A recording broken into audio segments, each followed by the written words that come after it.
¿Has dudado alguna vez? Creo que todos hemos dudado alguna vez en la vida, ¿no es así? Creo que en un momento u otro todos tenemos dudas. Y las dudas son variadas tanto en forma como en fondo. En su forma, puede ser que hayas dudado esporádicamente y que no haya durado mucho tiempo esa duda, una duda fugaz. O tal vez tus dudas son recurrentes, llegando al punto de ser obsesivas. Algo que te domina y que está continuamente en tu cabeza hasta el punto de controlarte.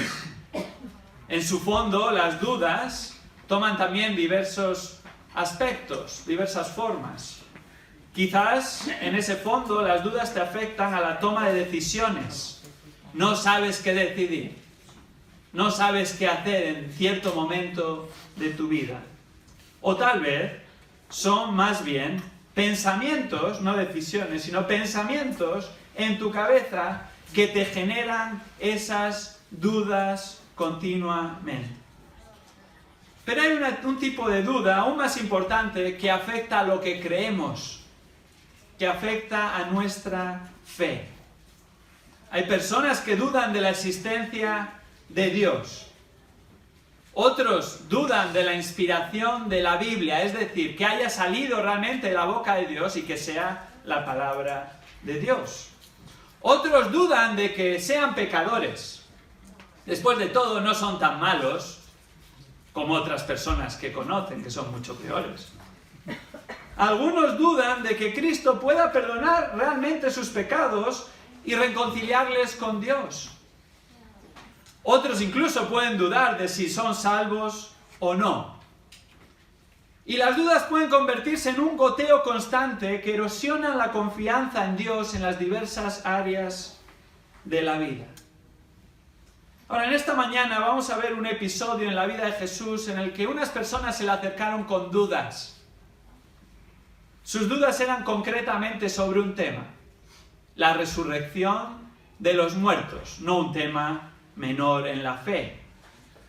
Pero en el fondo eran sobre la palabra de Dios. Dudaban sobre la palabra de Dios y por lo tanto dudaban sobre la resurrección de los muertos. Abramos nuestras Biblias en Marcos capítulo 12, donde en los versículos 18 al 27 vamos a ver las dudas sobre la resurrección. Las dudas sobre la resurrección. Marcos capítulo 12 comienza en el versículo 18 diciendo: y algunos saduceos, los que dicen que no hay resurrección, se le acercaron y le preguntaban diciendo: Maestro, Moisés nos dejó escrito, si el hermano de alguno muere y deja mujer y no deja hijo, que su hermano tome la mujer y levante descendencia a su hermano. Hubo 7 hermanos, y el primero tomó esposa y murió sin dejar descendencia.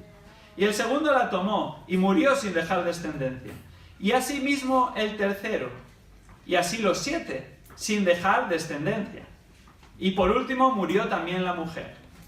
En la resurrección, cuando resuciten, ¿de cuál de ellos será mujer? Pues los 7 la tuvieron por mujer. Jesús les dijo: ¿no es esta la razón por la que estáis equivocados? ¿Que no entendéis las Escrituras ni el poder de Dios? Porque cuando resuciten entre los muertos, ni se casarán ni serán dados en matrimonio, sino que serán como los ángeles en los cielos. Y en cuanto a que los muertos resucitan, ¿no habéis leído en el libro de Moisés, en el pasaje sobre la zarza ardiendo, cómo Dios le habló diciendo: yo soy el Dios de Abraham, y el Dios de Isaac, y el Dios de Jacob? Él no es Dios de muertos, sino de vivos. Vosotros estáis muy equivocados. En este pasaje que acabamos de leer, observamos cómo unas personas plantean dudas a Jesús y éste las resuelve. Pero antes de entrar de lleno en las dudas sobre la resurrección que nos plantea este pasaje, hemos de observar el contexto en el que suceden y la naturaleza de las mismas. Recordemos, Jesús está en su 3er día en Jerusalén en la semana de la Pascua. En su primer día, relatado en los primeros versículos del capítulo 11 de Marcos, Jesús entró triunfalmente en la ciudad, lo que se conoce como la entrada triunfal. En su segundo día, un episodio también muy conocido, echó a los mercaderes y cambistas del templo. También lo encontramos en el capítulo 11 de Marcos. Y en su tercer día en el que encontramos este relato, a raíz de su enseñanza a las multitudes en el templo, es que comienza a recibir oposición de los líderes religiosos y políticos por medio de preguntas, cuestionando a Cristo. ¿Cuáles fueron los ataques que empezó a recibir Jesús por medio de preguntas de los líderes religiosos? En primer lugar, vino una representación del Sanedrín, el poder religioso y civil judío en la época, y le preguntaban, capítulo 11, versículo 28, ¿con qué autoridad haces estas cosas? ¿O quién te dio autoridad para hacer esto? Estaban cuestionando la autoridad de Jesús. Después de que Jesús les confronta con la parábola de los labradores malvados al principio del capítulo 12, lo cual ellos identificaron que estaba hablando de sus oponentes, de ellos mismos, entonces llega una segunda representación. Esta segunda representación está compuesta de fariseos y herodianos. El poder religioso, los que más influencia con el pueblo tenían, los fariseos, y el poder político, los herodianos. Y entonces le hacen otra pregunta capciosa. Fijémonos capítulo 12, versículos 14 y 15. ¿Es lícito pagar impuestos al César o no? ¿Pagaremos o no pagaremos?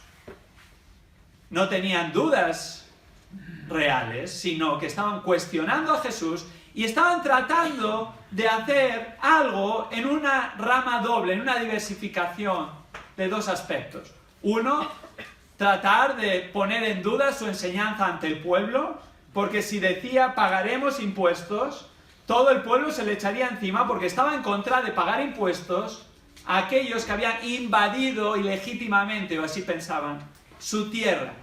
Y por lo tanto el efecto enseñanza maravillosa de Jesús se volvería en su contra, las multitudes se apartarían. Pero por otro lado, si él contestaba no pagaremos, sería acusado de sedición, una palabra que últimamente hemos aprendido en los medios de comunicación, de rebeldía, de dividir, de ir en contra del imperio y tratar de levantarse contra el gobernador que cobraba impuestos. De hecho, la gran revolución en el siglo VI a.C. por Judas el Celote se produjo a raíz del inicio del cobro de este impuesto, precisamente el census, que cobraba a toda persona con tal de que tuviese vida, independientemente si ganaba dinero o no. Así que es una pregunta claramente capciosa. Y todos estos ataques a Jesús estaban tratando de acabar con él. Juan 11:53 nos dice que después de resucitar a Lázaro, desde ese día planearon entre sí para matarle. Y en Juan 11:57 nos dice quiénes eran los que estaban planeando entre sí para matarle. Los principales sacerdotes y los fariseos habían dado órdenes de que si alguien sabía dónde estaba Jesús, dieran aviso para que le prendieran. Precisamente estos dos grupos, los principales sacerdotes, parte del Sanedrín, los fariseos junto con los herodianos, los que vinieron con la segunda pregunta capciosa. Ellos tramaban para ver cómo podían destruirle, ya desde el principio del Evangelio de Marcos, en el capítulo 3, versículo 6. Así que ahora en el tercer día, en esta semana de pasión, el ataque continúa. El imperio contraataca. Con una tercera pregunta por parte de los saduceos. Concretamente, por medio de esta pregunta, vamos a ver las dudas de la resurrección. Las dudas de la resurrección. Y en primer lugar, vemos las dudas sobre la resurrección enunciadas. Las dudas sobre la resurrección enunciadas, versículos 18 al 23. Leámoslo de nuevo para observar estas dudas sobre la resurrección enunciadas. Y algunos saduceos, los que dicen que no hay resurrección, se le acercaron y le preguntaban diciendo: Maestro, Moisés nos dejó escrito, si el hermano alguno muere y deja mujer y no deja hijo, que su hermano tome la mujer y levante descendencia a su hermano.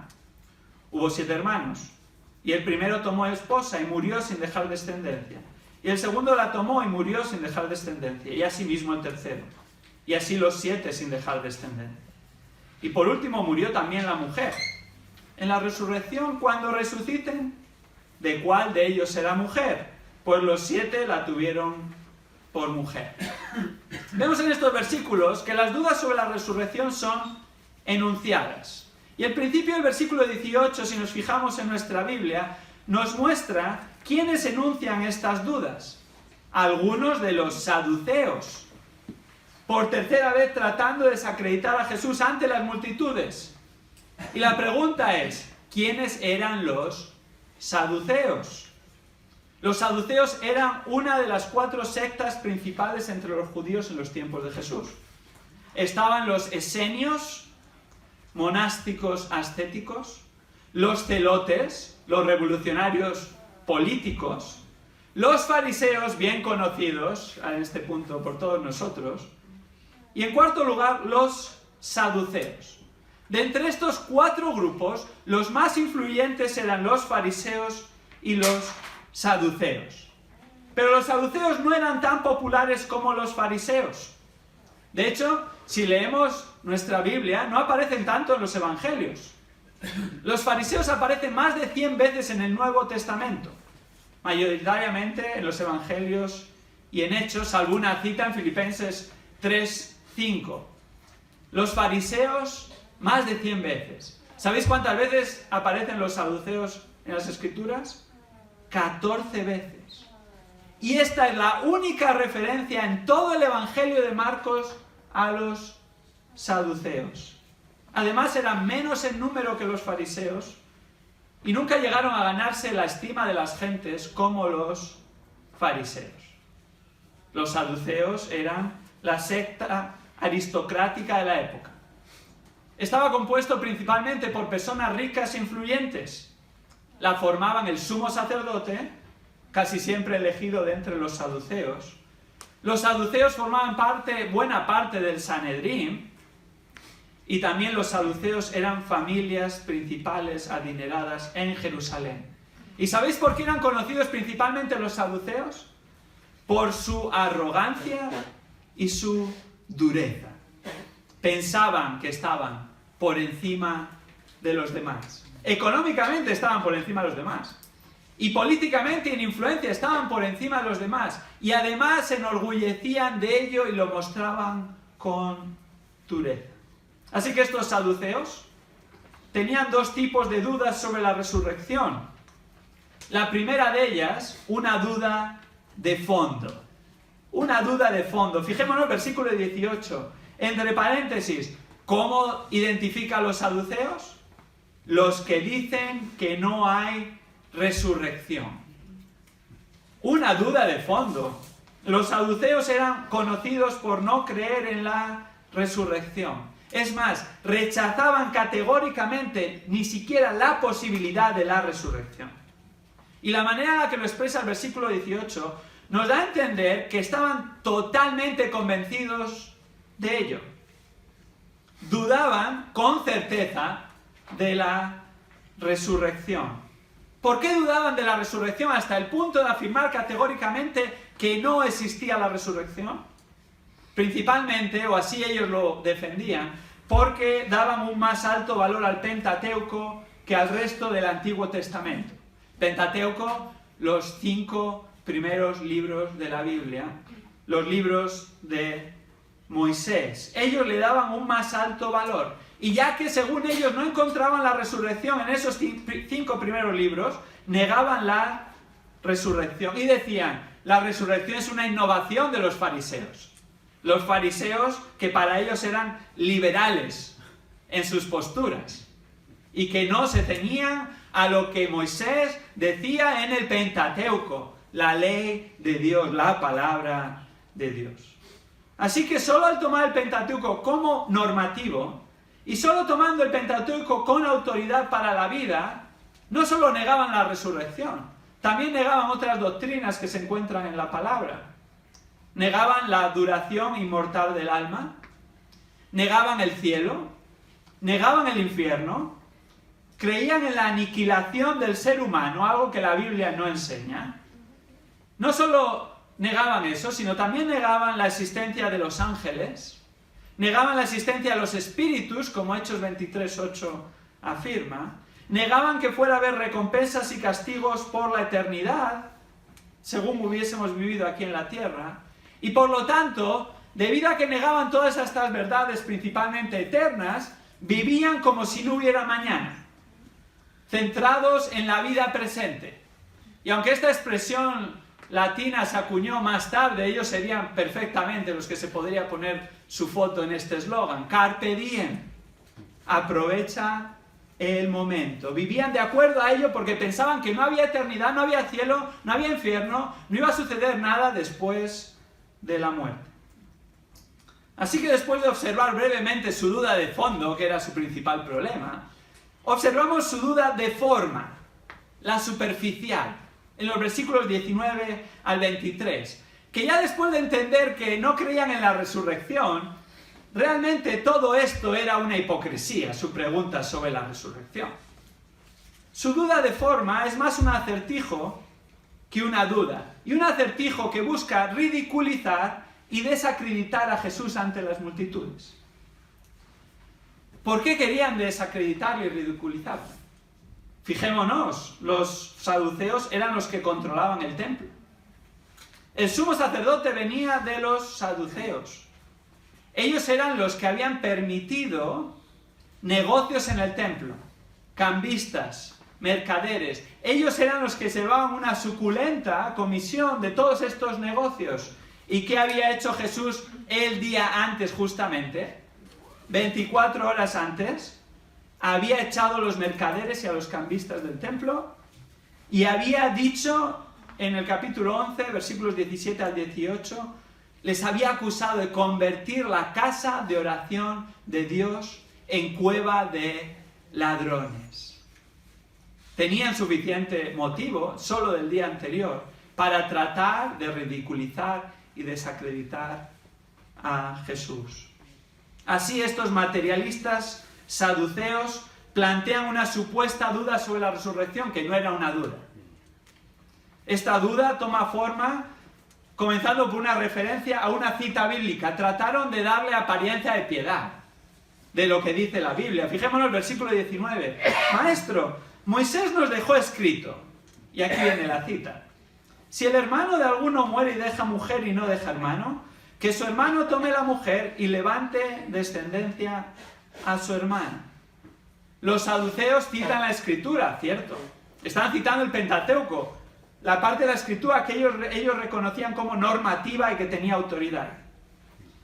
Están citando un poco libremente Deuteronomio 25, versículos 5 al 6. Y ahí lo que se regula en Deuteronomio 25, versículos 5 a 6, es lo que se conoce como el matrimonio por levirato. Matrimonio por levirato. Es decir, el Pentateuco regulaba la continuidad del nombre de la familia en el caso de que el marido muriese sin dejar descendencia. Conforme a esta ley, si una esposa perdía a su marido antes de haberles nacido un hijo varón, que era el que daba continuidad al nombre de la familia, el hermano de este esposo o el pariente más cercano debía casarse con la viuda. Y el primer hijo, fruto de este nuevo matrimonio, sería considerado y se le pondría el nombre del familiar difunto. Y así no se perdería la línea de la descendencia.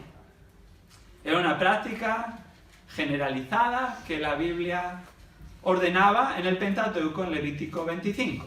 Hay varios ejemplos en las Escrituras. El más conocido creo que es el que encontramos en Ruth, cuando Booz, como pariente más cercano, se casó con Ruth, que se había quedado viuda. Ahora, los saduceos daban una vital importancia a esta ley. ¿Por qué? Primero, porque estaba en el Pentateuco. Y si está en el Pentateuco, había que seguirlo a pies juntillas. Por eso la citan. Pero segundo, porque al no creer en la resurrección, la continuidad de la familia en la tierra era una especie de inmortalidad en la tierra. Que el nombre preservara, que sus posesiones no se perdieran, sino que pasasen a la siguiente generación, era parte de su manera de vivir, de su cosmovisión. Así que después de establecer la supuesta base bíblica para su pregunta, continúan con el planteamiento preliminar de la duda. Esto lo encontramos en los versículos 20 al 22. No están todavía haciendo la pregunta, están haciendo su planteamiento. Esto es como cuando tal vez haces un tiempo de preguntas y respuestas en algún lugar y viene la gente, toma el micro y en lugar de hacer la pregunta, yo he venido aquí a hablar de mi libro, ¿verdad? Y en lugar de esperar tu respuesta, yo ya con lo que te estoy diciendo, te estoy poniendo en precedente en lo que yo creo y espero que me reafirmes lo que yo voy a decir. Bueno, dinos la pregunta ya, por favor. Que era un tiempo de pregunta y respuesta, no para que tú aproveches para dar tu opinión. En este caso es lo que están haciendo los saduceos, pero en realidad plantean un acertijo en los versículos 20 al 22. ¿En qué consiste este acertijo? Fijémonos, vamos a resumirlo para que nadie se pierda. Había 7 hermanos. El primero se casa, se muere, no deja descendencia, no deja hijos. Entonces, aplicando la ley del matrimonio por levirato, el segundo hermano se casa con la viuda, pero muere de nuevo sin dejar descendencia. Así que entra en juego el tercero, se casa con la viuda de sus hermanos, muere sin dejar hijos, y yo ya no sé lo que debe estar pensando el cuarto, ¿verdad? Está diciendo, mira, no sé si voy a levantar descendencia, más bien estoy firmando mi muerte anticipada. La viuda alegre, ¿no? Que se cargaba a todos los maridos uno a uno. Así hasta 7 hermanos. Vemos al final, los 7 hermanos mueren, la mujer sobrevive a los 7 maridos, lo cual también es un logro, y después de sobrevivir, muere también y no ha habido ningún tipo de descendencia. Y llega la pregunta, versículo 23, fijémonos, en la resurrección, en la cual no creían, cuando resucite, ¿de cuál de ellos será mujer? Pues los 7 la tuvieron por mujer. ¿Qué están haciendo los saduceos? Están tratando de mostrar lo absurda que era la resurrección con un acertijo absurdo sobre la misma.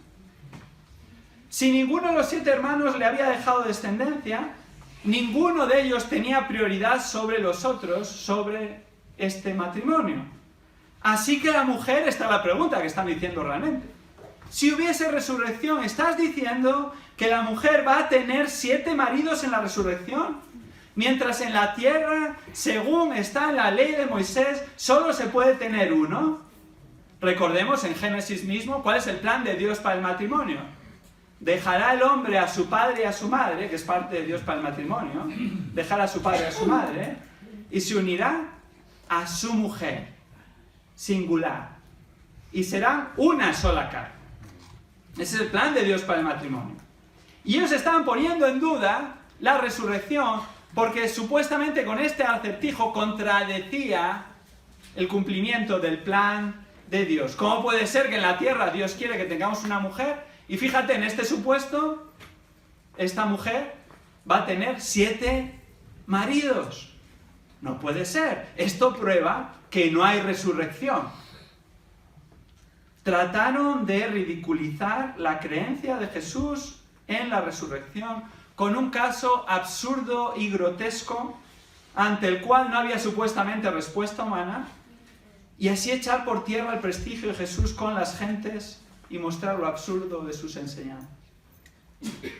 Ahora, hay varios tipos de dudas. Hay dudas por curiosidad. ¿No es así? Todos a veces leyendo la Biblia tenemos dudas por curiosidad y queremos encontrar una respuesta legítimamente. Y a veces estas dudas van más allá de la curiosidad y son realmente ejercicios circenses que estamos tratando de dar un triple salto mortal cuando ni siquiera somos capaces de levantarnos del sillón sin que nos duele la espalda. Y estamos envueltos ahí en una red que en lugar de profundizar en la palabra, esas dudas nos impiden avanzar. Y son dudas realmente absurdas. Recuerdo cuando estaba estudiando en el seminario, que incluso en las clases de teología por estudiantes del seminario surgían dudas de lo más extrañas, casi más raras que las dudas de los saduceos aquí.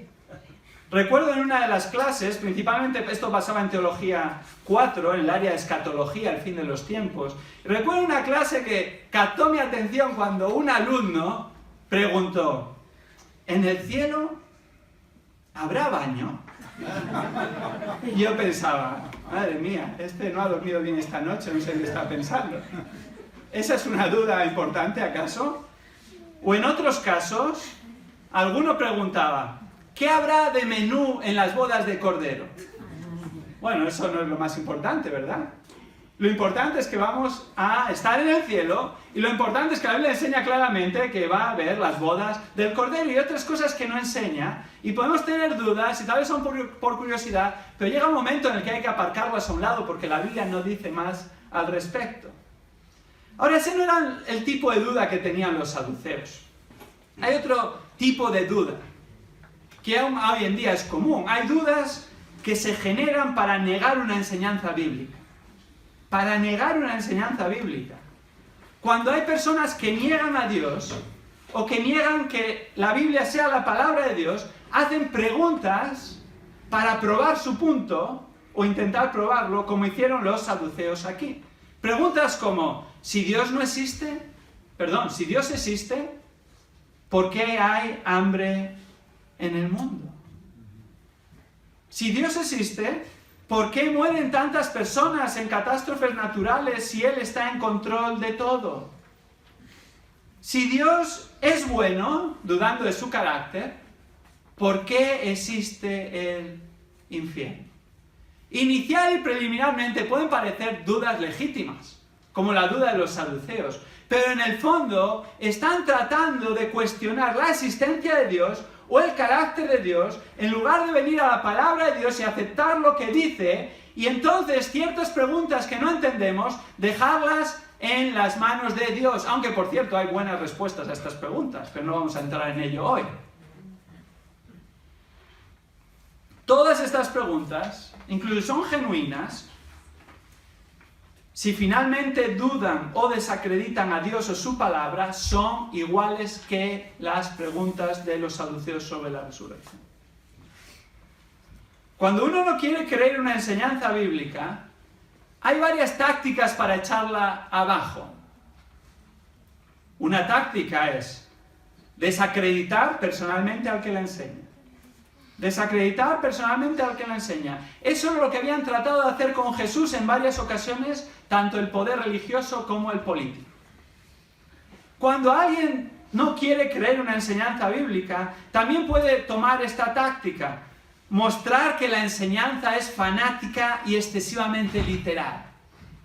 Hombre, no hay que ser tan extremistas, tan fundamentalistas, tan exagerados. Bueno, hay que tomar el espíritu de la ley. Bueno, ¿y quién determina el espíritu de la ley? ¿Tú? ¿En tu subjetividad? ¿O habrá que determinar lo que Dios dice en su palabra? Eso era lo que estaban haciendo los saduceos con la posición de los fariseos sobre la resurrección. Decían, son demasiado radicales los fariseos, por eso creen en la resurrección. Ahora, también para echar abajo una enseñanza bíblica hay otra táctica. Buscar una pregunta que no tenga respuesta clara desde las Escrituras. Y entonces, cuando no te responden a esa pregunta, o no satisfacen tus inquietudes, dices, ¿ves? Todo lo demás también es falso. No vamos a seguir hablando de ello. Era lo que estaban haciendo los saduceos en esta ocasión, precisamente. Hay una cuarta táctica para tratar de echar abajo la enseñanza bíblica. Y es enfatizar solo unas partes de la Biblia sobre otras. Solo unos versículos sobre otros. Los que yo acepto en mi propia justicia, en mi propio entendimiento, en mi propia sabiduría, en lo que me encuentro cómodo en mi conciencia.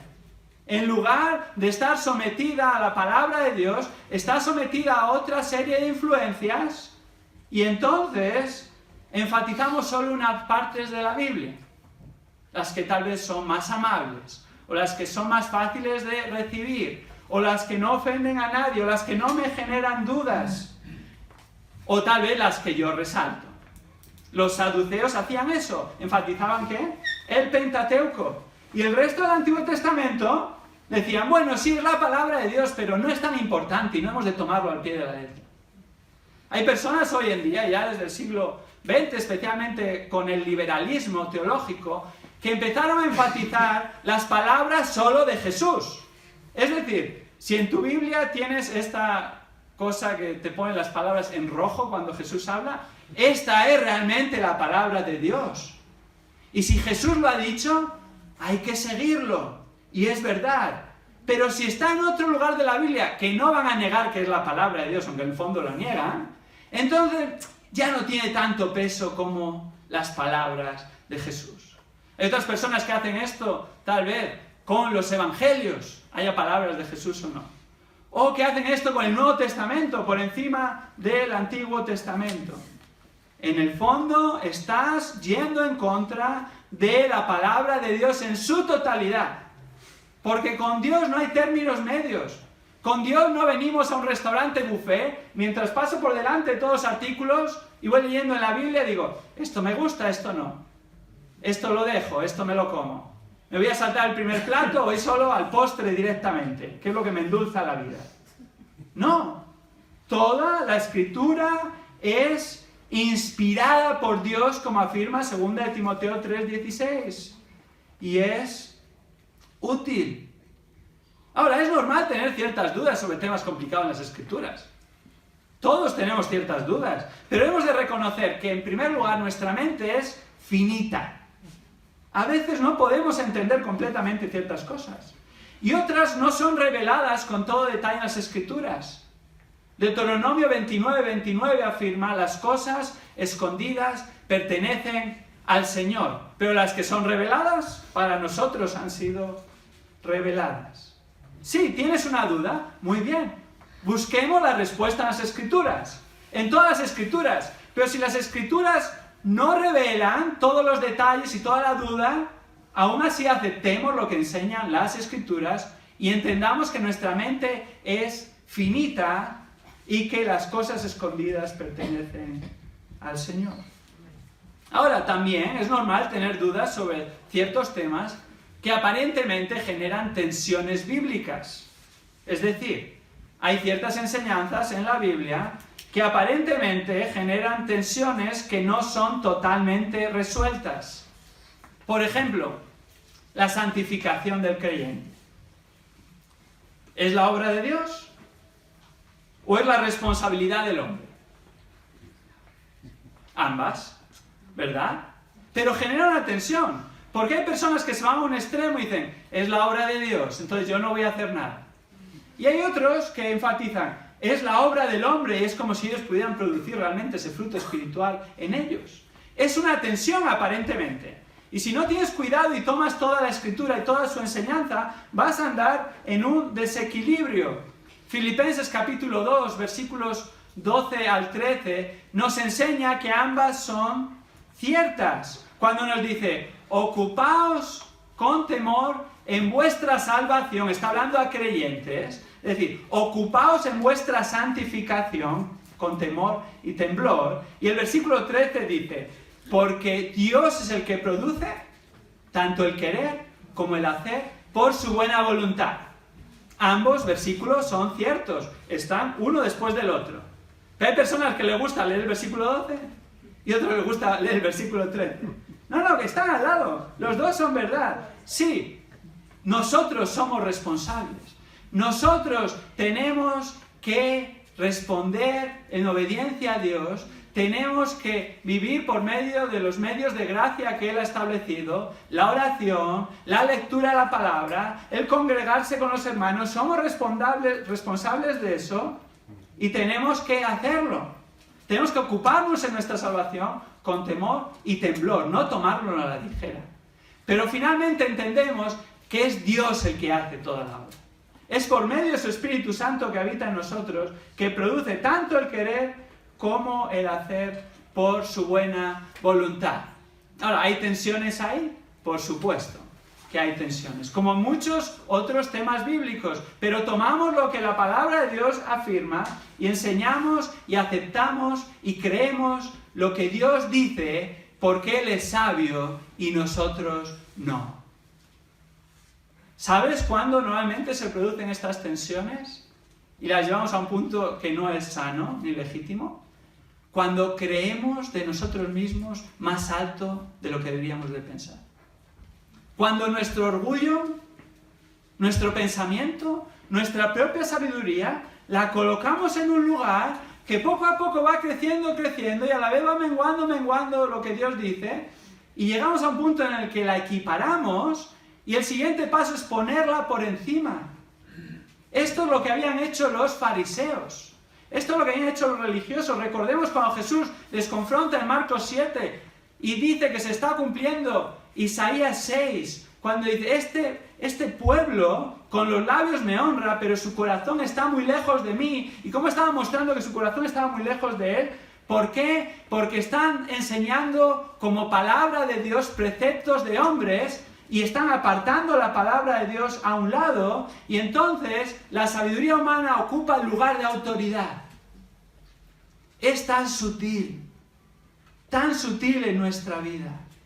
Puede empezar con una duda, pero finalmente, cuando no se responde esa duda, si dudamos de lo que Dios dice en su palabra, entonces estamos empezando a caminar en el sendero de la rebelión contra la voluntad de Dios. Y eso, cuando se camina suficiente, al final se acalla la conciencia y se piensa que se puede armonizar mi pensamiento, mis ideas, mis decisiones, lo que la sociedad dice, lo que está de moda, lo que los gurús afirman, los que tienen doctorados dicen, a la altura de la palabra de Dios y por encima de la palabra de Dios. Y entonces así ya el pecado no le llamamos pecado, sino que le llamamos adicciones. Y entonces ya el pecado no hemos de confrontarlo, sino que hemos de acariciarlo y darle palmaditas en la espalda, porque somos víctimas, no somos nosotros los culpables. Y todo esto entra en juego con la influencia de que le damos más importancia a la palabra de los hombres, empezando por la nuestra y el pensamiento de los hombres, y a la sabiduría de los hombres, que a la sabiduría de Dios. Eso era lo que estaban haciendo los saduceos. Con su actitud rebelde, no receptiva a toda la palabra de Dios, a todo el Antiguo Testamento, estaban tratando de adaptar esa enseñanza bíblica a su mente finita. Estaban cambiando lo que la Biblia enseñaba para que cuadrase con su modo de vida en la sociedad de ese tiempo, y dudaban claramente que las Escrituras fuesen la palabra de Dios y la autoridad en sus vidas, aunque dijesen otra cosa. Nunca oirías a los saduceos decir, el resto del Antiguo Testamento no es la palabra de Dios, nunca. Pero sutilmente decían, tiene más importancia el Pentateuco y es lo que tiene autoridad en nuestras vidas. Los saduceos no creían en toda la Biblia por igual. Los saduceos estaban más interesados en la vida presente que en la venidera. Y así no creían en la resurrección, y de esta manera enuncian una supuesta duda para ridiculizar y desacreditar a Jesús. ¿Qué va a hacer Jesús? Va a contestar a sus dudas. Vaya, sí va a contestar. Y en segundo lugar, en este pasaje, después de ver las dudas sobre la resurrección enunciadas, vamos a ver las dudas sobre la resurrección esclarecidas. Las dudas sobre la resurrección esclarecidas. Versículos 24 al 27. La respuesta de Jesús, esclareciendo las dudas sobre la resurrección, comienza dando la razón por la que los saduceos estaban equivocados. Comienza dando la razón, versículo 24. Jesús les dijo, ¿no es esta la razón por la que estáis equivocados? ¿Que no entendéis las Escrituras ni el poder de Dios? Jesús les hace una pregunta retórica que apuntaba a que ellos estaban equivocados. Es más, la forma en la que en el original está expresada esta pregunta espera como respuesta un sí. ¿Vale? Entonces, Jesús mismo les está diciendo afirmativamente con una pregunta cuál era la razón por la que estaban equivocados. Estaban equivocados, que significa vagar, desviarse. Estaban desviados de las Escrituras. Estaban tergiversando las Escrituras. Esta pregunta de Jesús y diciendo que estaban equivocados, desviados, no está afirmando que eran ignorantes de una verdad, sino que no estaban dispuestos a aprender y rechazaban la verdad revelada en las Escrituras. ¿Qué era lo que no entendían? ¿Qué era lo que rechazaban? En primer lugar, las Escrituras. Fijémonos, no entendéis las Escrituras, versículo 24. ¿Cómo podía ser esto? Ellos eran los sacerdotes. Entre los saduceos se elegía el sumo sacerdote, la principal autoridad espiritual en Israel en ese tiempo. Y sin embargo no entendían las Escrituras. No era que no sabían lo que la Biblia decía, sino que no entendían ni eran capaces de interpretar su significado verdadero porque rechazaban lo que Dios decía sobre los temas que no encajaban con su propio pensamiento. Ahora, no solo no entendían las Escrituras rechazándolas, sino que vemos que en el versículo 24 añade ni el poder de Dios. Fijaros, ya no es solo que rechacéis las Escrituras, que ya es serio, sino que estáis rechazando el poder de Dios. Vosotros que os gusta tanto el Pentateuco, si examinaseis realmente las Escrituras, solo en los 5 primeros libros de la Biblia está claro que Dios es un Dios todopoderoso. Dios, Génesis 1, ha creado los cielos y la tierra y todo lo que en ellos hay. Dios, que había liberado a su pueblo de la nación más poderosa de la tierra, Egipto. El Dios todopoderoso que había partido en dos el mar rojo, entre otras cosas. ¿Y ahora estáis dudando de que tenga poder para resucitar de entre los muertos? De hecho, el mismo Jesús había resucitado a Lázaro y algunos de los saduceos habían estado presentes en esa resurrección. No solo se enseñaba, sino que ellos sabían que la Biblia enseñaba que Dios era todopoderoso y además incluso habían sido testigos oculares de una resurrección. ¡Qué corazón más endurecido! Rechazaban a Dios, rechazaban las Escrituras, aunque tenían una supuesta apariencia de piedad. Así que Jesús, tras dar la razón por la que estaban equivocados, está esclareciendo las dudas sobre la resurrección. Ahora esclarece las dudas de forma sobre la resurrección. ¿Os acordáis que había dudas de forma y había dudas de fondo? Primero Jesús empieza a esclarecer las dudas de forma. La pregunta maliciosa que habían traído de los 7 hermanos, que todos habían muerto, que ninguno había dejado descendencia, ¿de quién es marido en la resurrección? Versículo 25, aquí está la respuesta. Porque cuando resuciten de entre los muertos, ni se casarán, ni serán dados en matrimonio, sino que serán como los ángeles en los cielos. Jesús solventa su pregunta de un plumazo. Versículo 25, primera parte. En la resurrección no habrá casamientos. Podíais haberos quedado con el primer hermano que falleció. No va a haber matrimonio. ¿Qué pasaba a los saduceos? Estaban planeando y pensando en la resurrección desde el punto de vista terrenal, desde la perspectiva humana. No entendían que Dios va a hacer cielos nuevos y tierra nueva, que las condiciones de la vida van a ser distintas a las actuales en la eternidad, y su poder al transformarnos y resucitarnos con un cuerpo glorificado hará innecesario el matrimonio como parte de la nueva vida. En otras palabras, el matrimonio es solo el plan de Dios para esta vida, no para la venidera. En la vida eterna, todas las relaciones interpersonales serán del mismo tipo y tendremos una comunión perfecta entre todos los santos por igual. Es lo que Jesús le está diciendo. Se acabó el matrimonio es el plan perfecto de Dios para un hombre y una mujer en esta tierra. Pero en la eternidad no hay más matrimonios, sino que en el nuevo cuerpo glorificado, la comunión y la intimidad entre todos los santos será igual y no va a haber una intimidad más cercana con una persona con la que estés casado. Para algunos esto es buenas noticias, ¿no? Si esto son buenas noticias con una mala motivación, tienes que examinar tu corazón. Porque el matrimonio es el plan de Dios para esta tierra. Y si estás pensando, uy, qué bien que en el cielo no hay matrimonio, tienes que arrepentirte. Tienes que seguir lo que la Biblia dice acerca del marido que tienes que ser, o la esposa que tienes que ser, y dar gloria a Dios en tu matrimonio en esta tierra. Pero si tal vez amas tanto tu matrimonio, yendo al otro lado de la balanza, ¿qué dices? Vaya hombre, en el cielo no voy a poder estar con la persona que más quiero. tienes que examinar también tu corazón. Porque a quien más hemos de amar es a Dios. Y Cristo ha de ser nuestro deleite, no nuestra esposa, no nuestro marido. Y entonces anhelar estar con Cristo para siempre, sin necesidad de matrimonio, independientemente que tengas el mejor matrimonio en la faz de la tierra o el peor matrimonio en la faz de la tierra. No hay matrimonio en el cielo, pero aquí en la tierra sí lo hay. Y la Biblia enseña al respecto. Y necesitamos vivir matrimonios para la gloria de Dios. Así que Jesús responde.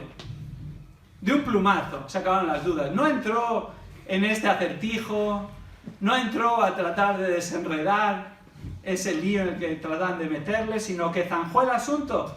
No hay matrimonios, ni se casarán, ni serán dados en matrimonio. Pero Jesús añade un segundo aspecto, que es un poco como meter el dedo en la herida, ¿verdad? Meter el dedo en la llaga. Porque ya estaba clara la respuesta, pero Jesús añade, al final del versículo 25, sino que serán como los ángeles en los cielos.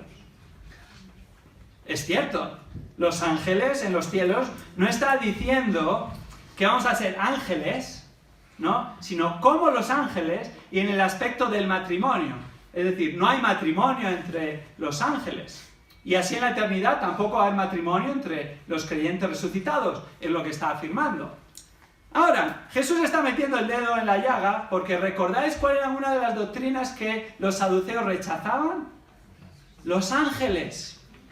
Y Jesús les dice, mira, os voy a poner un ejemplo. Como los ángeles, que por cierto vosotros rechazáis. Es curioso cómo ilustra con los ángeles el hecho de que no habrá matrimonio cuando ellos no lo creían. Y es curioso que en el Pentateuco ya aparecen los primeros ángeles en la Biblia. En Génesis mismo, capítulo 19, versículo 1. Capítulo 19, versículo 15. Capítulo 28, 12. Capítulo 32, 1. Y ellos negaban su existencia. Los saduceos eran unos hipócritas. Ni siquiera seguían el Pentateuco, que hubiera estado mal rechazando el resto del Antiguo Testamento. Porque en el primer libro de Génesis ya afirmaba la existencia de los ángeles, pero la Biblia, la palabra de Dios, no era normativo ni autoridad para sus vidas, aunque decían que sí. ¿Estaban equivocados porque se desviaban de las Escrituras? ¿Estaban equivocados porque tergiversaban las Escrituras? ¿Estaban equivocados porque tomaban partes de las Escrituras que les interesaba para encajar en su propio pensamiento? Jesús no se queda ahí. Jesús ahora va a esclarecer las dudas de fondo. Las dudas de fondo sobre la resurrección. Versículos 26 y 27, fijémonos. Y en cuanto a que los muertos resucitan, ¿no habéis leído en el libro de Moisés, en el pasaje sobre la zarza ardiendo, cómo Dios le habló diciendo, yo soy el Dios de Abraham y el Dios de Isaac y el Dios de Jacob? Él no es Dios de muertos, sino de vivos.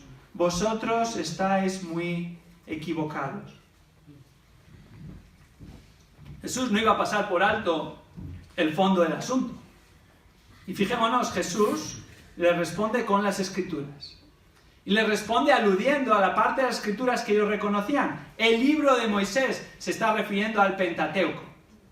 Concretamente está citando el segundo libro de la Biblia, Éxodo. Y exactamente está citando Éxodo 3:6, el conocido pasaje sobre la zarza ardiendo. Y está citando las palabras que Dios le habló a Moisés. Fijémonos, yo soy el Dios de Abraham, y el Dios de Isaac, y el Dios de Jacob. Ahora, si no prestamos atención, podríamos preguntarnos, ¿qué tiene que ver esto con la resurrección? No es una cita directa a la resurrección. No aparece la palabra, no está hablando de cuerpos resucitados. ¿Cómo puede estar esto aludiendo? ¿Por qué cita Jesús este versículo? Bueno, hemos de hacer algunas observaciones sobre el texto. En primer lugar, en ese momento, en el momento que Dios dice estas palabras a Moisés, tanto Abraham como Isaac como Jacob llevaban ya un buen tiempo muertos. Un buen tiempo muertos. Ahora, hemos de observar, si hubieran permanecido muertos y no hubiera una vida después de la muerte, debía haber dicho, yo era el Dios de Abraham, de Isaac y de Jacob, lo cual nos daría también un problema acerca del carácter de Dios, pero vamos a centrarnos en lo que nos compete en esta mañana. Sin embargo, no lo dice en pasado. ¿En qué tiempo verbal lo dice? Presente. Muy bien, es una pregunta complicada, no voy a ser que alguien diga otro tiempo, ¿verdad? Presente, ¿qué quiere decir presente? Es una realidad en ese mismo momento. Está diciendo que aunque ellos habían muerto, la relación con ellos no había finalizado, sino que continuaba en el presente. Solo podía continuar en el presente si Dios es eterno, que es una de las cosas que está afirmando este pasaje, y si hay vida después de la muerte para Abraham, Isaac y Jacob, que ya habían muerto. No hay otra manera de explicar lo que Dios está diciendo aquí. Estaban vivos. Después de su muerte física, estaban esperando la resurrección de los muertos, la esperanza que todos los creyentes tenemos. Así que después de citar este pasaje, solo hay dos conclusiones correctas después de la respuesta de Jesús. Versículo 27. Primera conclusión. Dios es un Dios, es Dios más bien, de vivos, no de muertos. Dios de vivos. Dios de Abraham, Dios de Isaac, Dios de Jacob, que estaban vivos ya en la presencia del Señor. Dice el Nuevo Testamento, ausente del cuerpo, presente con el Señor. Instantáneamente eso sucede en el momento de la muerte física. La relación con ellos continuaba más allá de su muerte. Es más, todas las promesas que les había hecho, los pactos, continuaban y continúan hasta que se cumplan. Y así es con todos los demás seguidores de Jesús. No se acaba la relación con Dios con la muerte, sino que pasa a un nuevo estado, esperando la resurrección para la eternidad. Dios es Dios de vivos, no de muertos. Segunda conclusión, versículo 27. Es tan rotunda como la primera. Vosotros estáis muy equivocados. No estaban equivocados. Estaban muy equivocados. Antes lo había planteado en la pregunta retórica del versículo 24, que hay que responder sí. Pero ahora se lo afirma categóricamente. Mismo verbo para equivocados, que significaba desviados, apartados. Estaban muy apartados de las Escrituras y eso era lo que daba lugar a que estuviesen muy equivocados. Estaban en un grave y grosso error. Qué triste esto. Tan cerca, pero tan lejos. Cualquier persona, aunque tenga apariencia de piedad, aunque vaya a una iglesia, aunque diga que cree en Dios, aunque afirme que Jesús es el Hijo de Dios, si no sigue lo que la palabra de Dios enseña y no lo cree, está en la misma posición que los saduceos. Está muy equivocado. Ese desvío siempre vendrá de dar importancia a unas partes más que a otras de la Biblia, a unos versículos más que a otros, o pasar por alto partes de la Biblia o versículos que no encajan en tus creencias o modo de vida. Lo mismo. Ahora, los saduceos tenían todo el Antiguo Testamento en su tiempo. La pregunta es, ¿enseña el Antiguo Testamento la resurrección de los muertos? Jesús ya ha contestado, sí. Ya mismamente en Éxodo 3:6 está afirmando que es Dios de vivos, no de muertos. Pero el resto del Antiguo Testamento, que los saduceos, no daban por la misma importancia, afirma claramente la resurrección. Tenemos varios pasajes en los Salmos, pero me gustaría citar otro par de ejemplos. Uno en Job capítulo 19, versículos 25 al 27, que dice, Job 19, yo sé que mi Redentor vive y al final se levantará sobre el polvo y después de deshecha mi piel, aún en mi carne veré a Dios, al cual yo mismo contemplaré y a quien mis ojos verán y no los de otro. Está afirmando la resurrección después de la muerte, la resurrección corporal, de hecho. Daniel capítulo 12, versículo 2. También en el Antiguo Testamento. Parte de lo que se considera como profetas menores. Daniel 12:2 afirma: y muchos los que durmieron en el polvo de la tierra, afirmando la muerte, despertarán, unos para la vida eterna y otros para la ignominia, para el desprecio eterno. ¿Estaba en la Biblia claramente enseñado en el tiempo de los saduceos la resurrección de los muertos? Por supuesto. El problema no era que la Biblia no lo enseñase, sino que ellos no querían aceptarlo porque no encajaba con su pensamiento y rechazaban las escrituras que no les convenían. ¿Qué decir del Nuevo Testamento? El Nuevo Testamento enseña la resurrección claramente. El Señor Jesucristo enseña sobre la resurrección. Encontramos en otros pasajes de las Escrituras afirmación sobre la resurrección. Tal vez si hubiera que leer uno, te recomiendo leer 1 Corintios capítulo 15, donde todo el capítulo se desarrolla acerca de la resurrección con detalles y de hecho comienza con el Evangelio. 1 Corintios capítulo 15, versículos 1 al 4, está afirmando el Evangelio y como parte del Evangelio ineludible es la resurrección de Cristo. Y como parte de la resurrección de Cristo es primicias de los que durmieron. Y todos los demás detalles posteriores, gracias a Dios que Él nos lo da en su palabra, pero no es lo fundamental, sino que es de acuerdo a que Cristo resucitó, que Dios resucitó entre los muertos, es que el sacrificio de Cristo en la cruz fue aceptable por el Padre, que Él pagó por nuestros pecados, que en Él podemos ser justificados por gracia, por medio de la fe, que podemos ser reconciliados con Dios y esperar un día ser reconciliados juntamente con nuestro Señor y Salvador. La resurrección no es un tema baladí ni secundario, es un tema principal y de él depende la salvación de las personas. La pregunta que hemos de hacernos hoy es: ¿creo en la resurrección de los muertos? Por supuesto, no tenemos respuesta para todas las dudas sobre la resurrección de los muertos.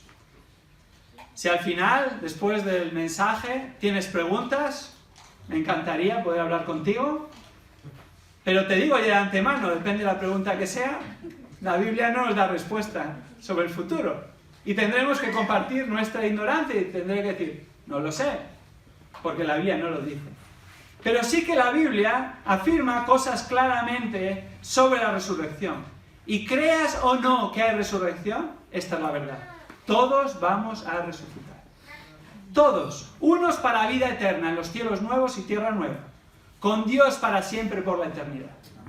Reconciliados con Él por medio de Cristo Jesús. Por eso estamos aquí celebrando. Otros para condenación eterna.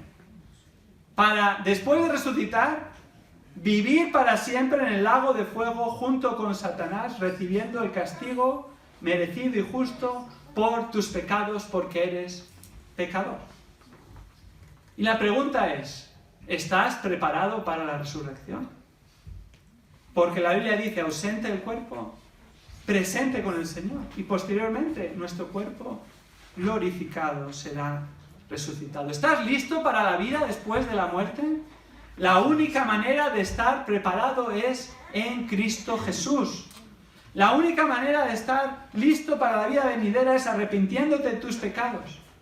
La forma exclusiva en la que estar preparado para la eternidad es creyendo en Jesús como Señor y Salvador y seguirle y abrazarte a Él y agarrar y abrazar su palabra y seguirla, sí con luchas, sí con dudas, pero con el deseo de obedecerla y de someternos a ella, no dejando a un lado ciertas partes de la Escritura y anteponiendo nuestra conciencia, anteponiendo lo que nosotros creemos que tenemos que hacer. Los saduceos eran selectivos con la Escritura. ¿Estás haciendo tú lo mismo? ¿Lo estás haciendo de palabra? ¿Crees solo lo que te conviene? ¿Solo lo que racionalmente o según tus estudios o formación encaja? ¿Solo aquello que no te cause problemas con tu familia? ¿O con tus vecinos? ¿O en tu trabajo? ¿O con quien sea que esté a tu alrededor? ¿Solo aquello que te deje vivir una vida plácida? ¿Únicamente las partes que se pueden encajar con el pensamiento actual? ¿Con el pragmatismo? Si es así, estás equivocado. No, perdón, no estás equivocado. Estás muy equivocado. Y tienes que arrepentirte. Y te llamo en esta mañana y te suplico, arrepiéntete. Ven a Cristo para salvación. Pero si ya estás en Cristo y estás seleccionando parte de las Escrituras, arrepiéntete. Ven a las Escrituras y acepta lo que Dios dice en su palabra. Y si tiene dudas, escudriña la palabra, estudia la palabra y que tu convicción venga de la palabra, pero no quitando unos versículos y agarrándote a otros. No subestimes el poder de Dios, ni su sabiduría. Dios tiene poder para cambiar vidas, solo en Cristo Jesús. Solo Cristo es suficiente para salvación y santificación. Solo la palabra de Dios es suficiente para salvación y santificación. Olvídate de todo lo demás. Agárrate a Cristo y a su palabra. Deja a un lado las dudas, exalta a Cristo, obedece su palabra y así no estarás muy equivocado, sino que andarás en la verdad para la gloria de Dios. Vamos a orar.